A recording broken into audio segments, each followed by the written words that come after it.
Et moi, ce dont je rêvais quand j'étais petit, c'était déjà de jouer avec les mots. J'ai découvert assez tôt le pouvoir. Harry Rösselmack brise enfin le silence. Ce que Léa Salamé lui a fait choque la France et met les fans en colle. C'est un tremblement de terre médiatique. L'un des journalistes et présentateurs les plus respectés de France, Harry Rösselmack, vient de rompre un silence jugé assourdissant. Connu pour sa voix posée, son professionnalisme à toute épreuve et son statut de pionnier en tant que premier présentateur noir du JT de TF1, Rösselmack est une figure incontournable du paysage audiovisuel français. Depuis plus de 20 ans, il incarne la rigueur, la crédibilité et la sérénité. Pourtant, aujourd'hui, son nom se retrouve associé à une révélation inattendue et dévastatrice. Ce qu'il affirme, né en 1973 à Tours, formé au journalisme avec une réputation d'excellence, Harry Rösselmack a gravi les échelons jusqu'à devenir une véritable icône. Ses reportages dans 7 à 8A.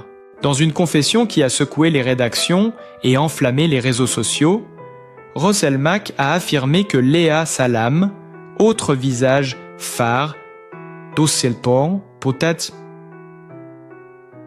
La nouvelle a immédiatement pris des allures de scandale national. Les hashtags Rösselm et Zoual, Salam, de comment est-ce possible? La colère des fans est palpable. Beaucoup expriment leur soutien inconditionnel à Rösselmack, dénonçant ce qu'ils considèrent comme une atteinte à la dignité d'un journaliste qu'ils respectent. D'autres, sidérés, réclament des explications urgentes de la part de Léa Salamé, rarement une révélation intime entre deux personnes, jamais l'image immaculée d'Harry Rösselmack n'avait été ébranlée. Jamais le nom de Léa Salamé n'avait été à ce que Harry Rösselmack frappe fort. Son jugement sans appel sur Léa Salamé enflamme le débat médiatique. Ce vendredi 26 septembre 2025, le plateau du Buzz TV du Figaro s'est transformé en véritable arène médiatique. Invité à s'exprimer sur la polémique qui secoue depuis plusieurs jours, France 2, Harry Rösselmack a choisi de parler sans détour. Son intervention, attendue par de nombreux observateurs, a provoqué un raz-de-marée de réactions dans la profession et sur les réseaux sociaux. Le contexte était explosif. Depuis le 15 septembre, Léa Salamé, propulsée à la tête du JT de 20h de France 2 en remplacement d'Anne-Sophie Lapix, fait l'objet d'un torrent de critiques. En cause, une question posée à Marion Cotillard, venue présenter son actualité cinématographique, mais fraîchement séparée de Guillaume Canet après 18 années de vie commune. Ma question était qu'on a appris cet été votre séparation après 18 ans de vie commune. Vous êtes un des couples qui a fait le plus rêver les Français. Je voulais juste savoir comment vous alliez, a lancé la journaliste avant d'insister. Est-ce que vous allez bien, Marion Cotillard? La gêne palpable de la comédienne qui s'est contentée d'un « merci ça va », embarrassée, a suffi à mettre le feu aux poudres. L'échange, capté en direct, a déclenché une avalanche de réactions indignées dénonçant une incursion déplacée dans la vie privée de l'actrice. Et lorsque Marion Cotillard a retourné la question à Léa Salamé, le malaise a semblé atteindre son comble. C'est précisément cet épisode qui a été soumis à l'analyse de Harry Rösselmack. Et sa réponse fut sans équivoque. Non, je ne l'aurais pas fait parce que ce n'est pas le lieu de ce genre de questions et de ce genre de confession de la part de l'invité, a-t-il affirmé d'une voix ferme, rappelant son expérience unique de l'exercice du 20h. Ancien successeur de Patrick Poivre d'Arvor en 2006, celui qui a quitté le poste en 2011 connaît parfaitement les contraintes et les attentes liées à ce moment sacré de la télévision française. Le JT, c'est un exercice particulier et quel que soit le talent de celui qui l'incarne, il est quand même contraint par l'exercice, a-t-il poursuivi. Le rappel est brutal. Pour Rösselmack, L'information doit primer, et la sphère intime des invités n'a pas sa place dans ce cadre solennel. Les gens qui regardent le JT, ils ont une attente. Et l'attente qu'ils ont, ce n'est pas de savoir si Marion Cotillard va bien, mais de connaître son actualité éventuellement. Les propos, pourtant mesurés, ont eu l'effet d'une bombe. Les internautes se sont immédiatement emparés de l'affaire, accusant Léa Salamé d'avoir franchi une ligne rouge. Sur Twitter, les hashtags Roselmack et Blue Salamégate se sont hissés en tête des tendances. Des milliers de messages s'accumulaient, certains remerciant Roselmack pour sa franchise, d'autres dénonçant ce qu'ils considèrent comme une humiliation publique pour la journaliste de France 2. Pourtant, l'ancien présentateur du JT de TF1 a pris soin de nuancer son jugement. Reconnaissant le talent de Léa Salamé, il a insisté sur la nécessité pour elle d'apprendre les codes spécifiques du 20h. Quand une journaliste est aussi identifiée que Léa Salamé, avec tout le talent qu'elle peut avoir, toute la personnalité qu'elle peut avoir, et quand on la met dans un exercice comme le 20h, il peut y avoir quelque chose de forcément à faire, a-t-il expliqué, avant d'ajouter « Cette erreur ne remet absolument pas en cause ses qualités et sa capacité à le faire. Il faut juste qu'elle se mette bien dans l'exercice, qu'elle en comprenne les limites, et puis, voilà. Une main tendue, certes, mais insuffisante pour calmer la colère grandissante du public. Car pour une grande partie des téléspectateurs, la sortie de Roselmack est la preuve irréfutable que Salamé a fauté. Sur les forums et dans les commentaires en ligne, les réactions fusent. Quand Harry parle, on écoute. Lui sait de quoi il parle et il a raison, peut-on lire. D'autres, plus modérés, rappellent que chaque journaliste a droit à un temps d'adaptation. Elle vient d'arriver aux 20h, laissez-lui une chance. Les médias, eux, s'en délectent. Les unes des quotidiens s'arrachent la moindre déclaration. Les talk-shows analysent en boucle chaque mot prononcé par Roselmack. France Télévisions, déjà fragilisée par le départ de la Pix et les attentes colossales placées sur Salamé, doit désormais gérer une tempête médiatique qui dépasse largement ses murs. Dans les couloirs, certains journalistes murmurent que cette séquence restera comme un cas d'école. Un faux pas amplifié par la puissance des réseaux sociaux et la parole, redoutée et respectée, d'un ancien pilier du 20h. Car Harry Roselmack, en un simple commentaire, a réussi à cristalliser ce que beaucoup pensaient tout bas. Le JT n'est pas un talk-show, et y importer ses méthodes peut se révéler dévastateur. La polémique n'est pas près de s'éteindre. Entre colère des fans, débat dans la profession et pression croissante sur Léa Salamé, le feuilleton médiatique ne fait que commencer. Et une certitude s'impose. La voix de Roselmack, calme mais ferme, vient de redessiner les contours d'un débat brûlant qui dépasse la simple anecdote. La déflagration provoquée par les propos d'Harry Roselmack ne s'arrête pas aux réseaux sociaux. En l'espace de quelques heures, toute la sphère médiatique s'empare du sujet. Les radios généralistes consacrent leur matinale à la Cette-Chose, à l'affaire Salamé. Les talk-shows débattent sans relâche et les éditorialistes de la presse écrite publient des tribunes enflammées. Dans les rédactions, c'est l'effervescence. Les journalistes qui, quelques jours plus tôt, se montraient prudents face à la polémique, n'hésitent plus désormais à afficher leur position. Certains soutiennent Roselmack sans réserve. Il a dit « tout ce que beaucoup pensent tout bas », écrit un chroniqueur du Monde. D'autres défendent Léa Salamé, soulignant la difficulté d'endosser le rôle prestigieux mais contraignant de présentatrice du 20h. Elle apprend, elle se cherche, l'erreur est humaine, insiste une plume de Libération. Mais ce sont surtout les réactions des personnalités du monde artistique et politique qui alimente le brasier. Plusieurs comédiens de renom, amis proches de Marion Cotillard, dénoncent une intrusion violente et inutile dans la vie privée de l'actrice. On vient au JT pour parler cinéma, pas pour étaler ses blessures intimes, a lâché un producteur influent lors d'un débat télévisé. Dans la foulée, une députée écologiste a même tweeté « Le journal télévisé n'est pas un confessionnal. Léa Salamé doit redéfinir son rôle si elle veut regagner la confiance du public. » Les collègues de la République de Salamé au sein de France Télévisions se retrouvent eux aussi pris dans la tempête. Officiellement, la direction du groupe maintient son soutien à sa présentatrice, rappelant le professionnalisme et la trajectoire exemplaire de la journaliste. Mais en interne, les langues se délient.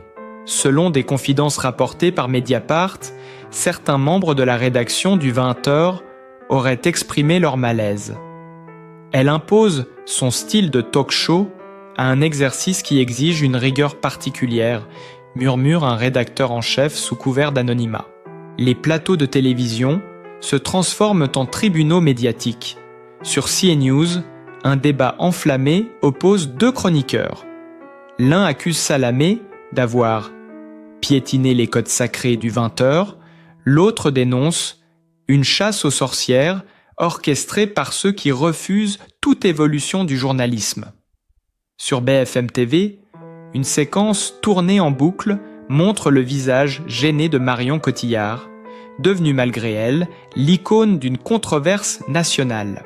La pression devient si forte que de grandes figures du journalisme sortent de leurs réserves. Claire Chazal, interrogée sur RTL, déclare « J'aurais moi aussi évité ce type de questions aux 20h, mais il faut laisser du temps à Léa pour apprivoiser ce rôle. » Patrick Poivre d'Arvor, quant à lui, ajoute une note plus sévère. Le JT, c'est un rituel, presque une cérémonie. On n'y improvise pas. Les réseaux sociaux, eux, continuent de s'embraser. Des montages satiriques circulent, détournant l'échange Cotillard-Salamé. Des hashtags ironiques comme « Tcherkat êtes-vous Cava » se répandent à la vitesse de l'éclair, moquant la maladresse de la journaliste. Mais parallèlement, une vague de soutien s'organise. De nombreux internautes dénoncent le deux poids, deux mesures dont Salamé ferait l'objet, soulignant que d'autres journalistes masculins ont, par le passé, commis des erreurs similaires sans déclencher une telle tempête. Dans les couloirs de France 2, la tension est palpable.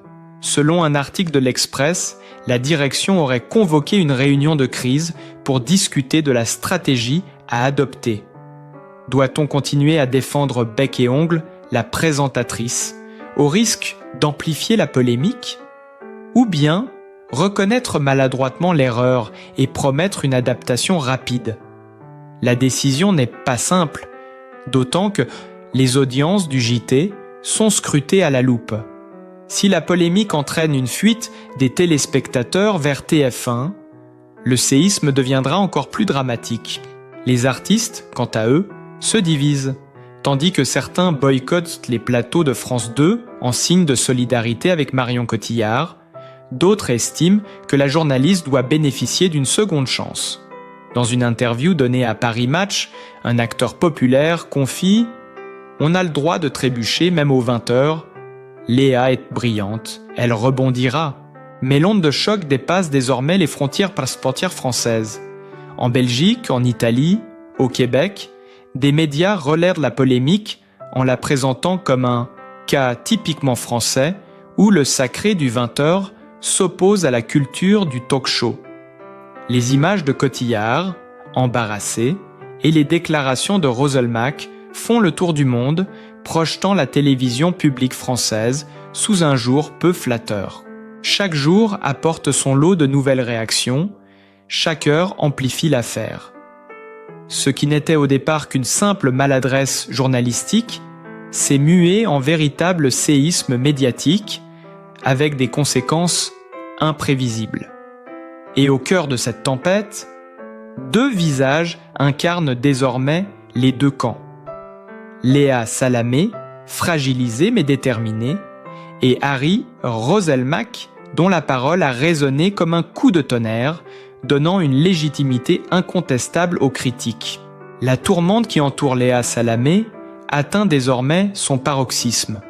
Depuis la séquence avec Marion Cotillard, amplifiée par les propos d'Harry Roselmack, la journaliste de France 2 vit ses journées sous haute tension.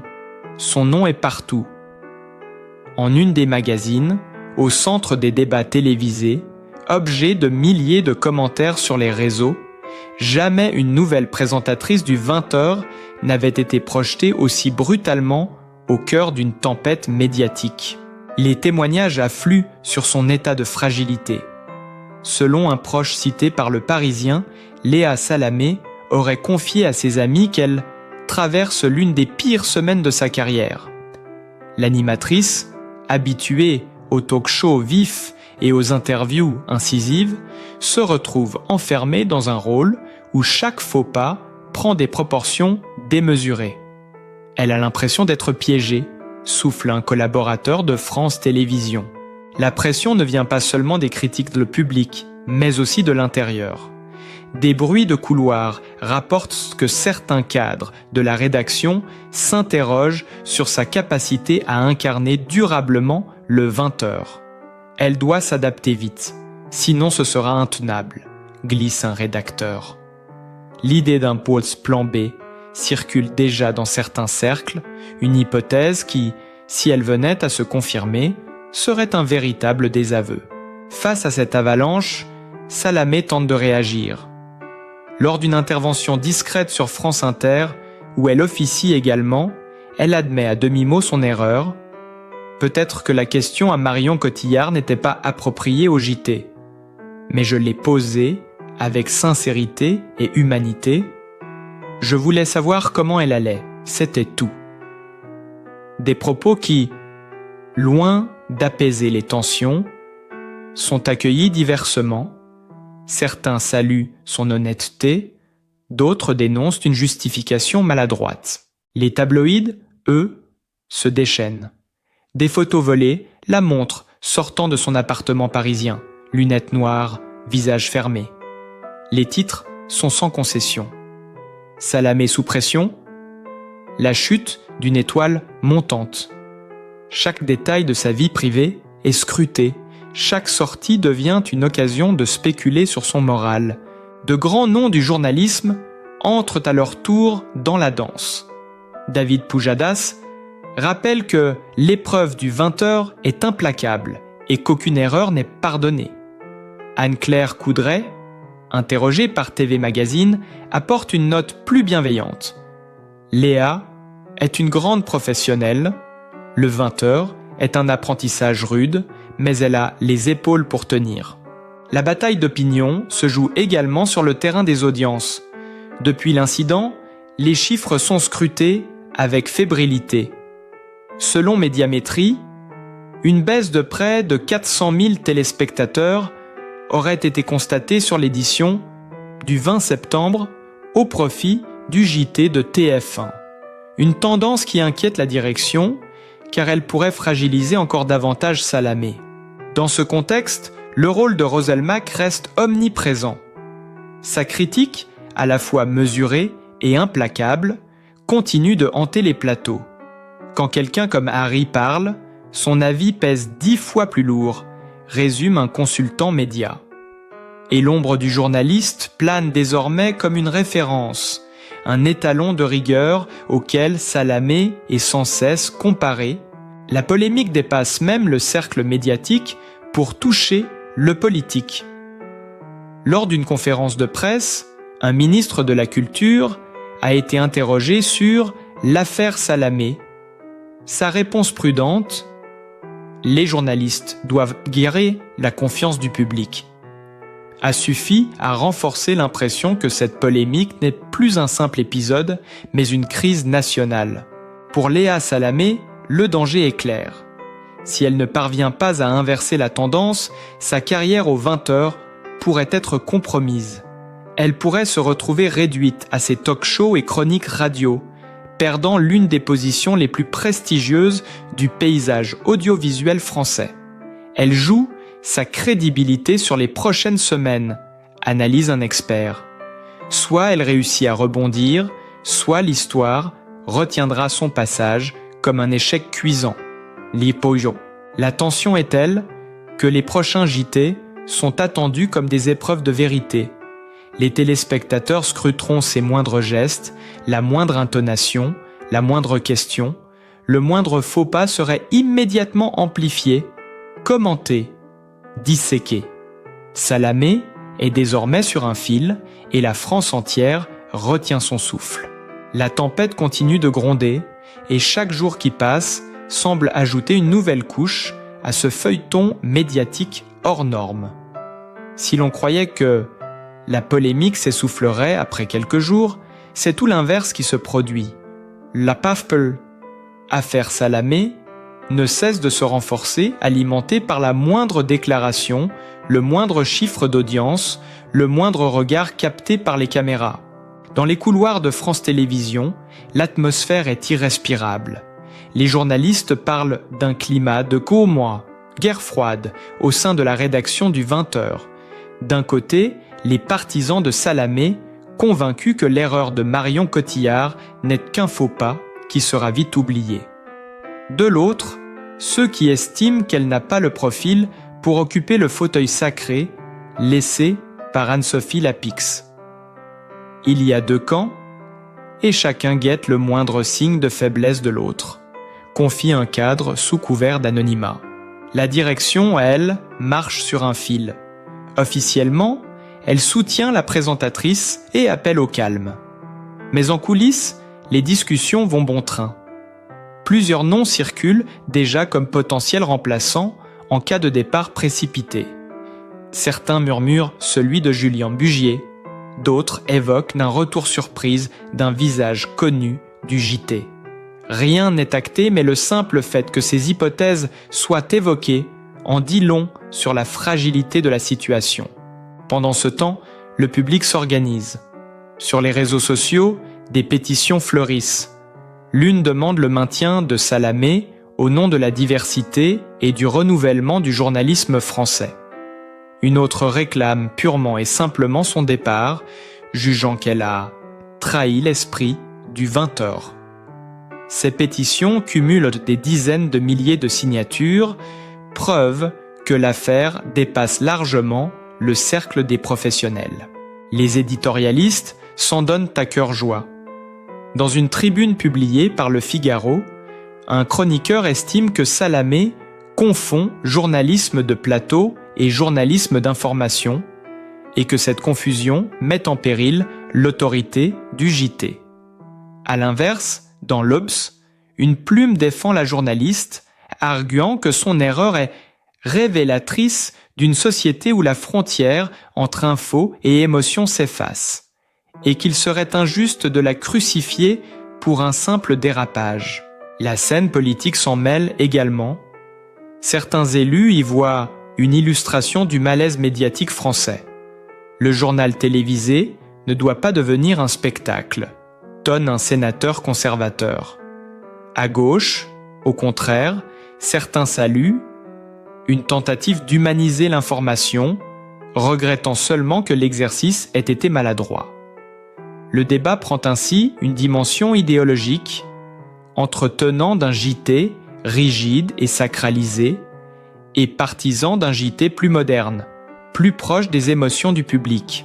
Et Harry Roselmack dans tout cela, l'ancien présentateur du 20h, désormais pilier de 7 à 8, continue d'être sollicité de toutes parts.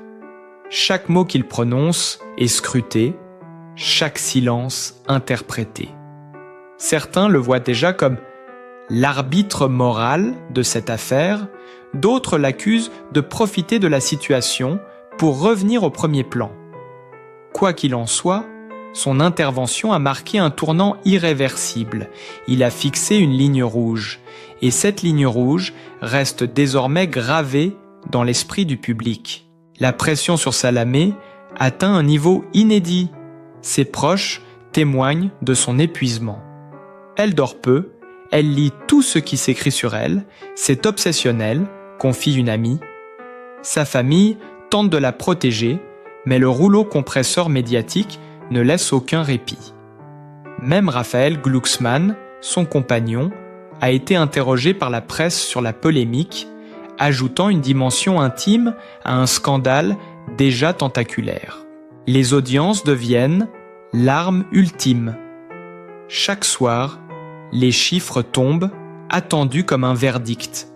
Un soir de baisse alimente aussitôt les critiques. La preuve qu'elle n'est pas faite pour le 20h assène ses détracteurs. Un soir de stabilité est au contraire brandi par ses soutiens comme un signe que le public lui reste fidèle. Jamais l'avenir d'un journaliste n'avait semblé aussi dépendant de courbes et de pourcentages. Dans cette atmosphère étouffante, une certitude s'impose. Léa Salamé joue gros, très gros. Sa carrière pourrait basculer en quelques semaines. Si elle parvient à redresser la barre, elle sortira grandie, renforcée, presque indestructible. Mais si la tendance négative se confirme, elle risque de voir son passage aux 20h entrer dans l'histoire comme l'un des plus courts et des plus controversés de la télévision française. Et derrière cette bataille de réputation, c'est aussi l'image de France Télévisions qui est en jeu. La chaîne publique, déjà critiquée pour ses choix éditoriaux, se retrouve au centre d'un cyclone qui met en lumière ses fragilités. Comment gérer ses stars? Comment préserver l'autorité de son JT? Comment concilier modernité et tradition? Autant de questions brûlantes auxquelles elle devra répondre dans l'urgence. Une chose est certaine, l'affaire Salamé, n'est pas un simple épisode médiatique. C'est un révélateur. Révélateur des attentes démesurées envers le JT, révélateur de la puissance destructrice des réseaux sociaux, révélateur aussi de la difficulté pour une femme journaliste de s'imposer dans un univers encore dominé par des codes rigides et des figures masculines. Et le public, lui, observe, commente, se divise, mais reste accroché à ce feuilleton haletant. Chaque soir, des millions de téléspectateurs se connectent, non plus seulement pour s'informer, mais pour voir si Léa Salamé tiendra bon ou s'effondrera. Au cœur de cette tempête médiatique, il est essentiel de rappeler que derrière les projecteurs se trouvent des personnes avec leurs forces et leurs fragilités. Harry Roselmack, par sa franchise et son expérience, a rappelé les exigences d'un métier qu'il connaît mieux que quiconque. Léa Salamé, malgré les critiques et la pression, incarne le courage de celle qui se confrontait à l'une des fonctions les plus implacables de la télévision. Leur histoire croisée n'est pas seulement un affrontement, c'est aussi le reflet des défis d'un journalisme en mutation. Qu'on les admire ou qu'on les questionne, tous deux méritent respect et considération. Pour continuer à suivre ces récits forts, à ne manquer aucune révélation et à soutenir notre travail, n'oubliez pas de vous abonner à la chaîne, d'aimer et de partager cette vidéo. Votre soutien fait toute la différence.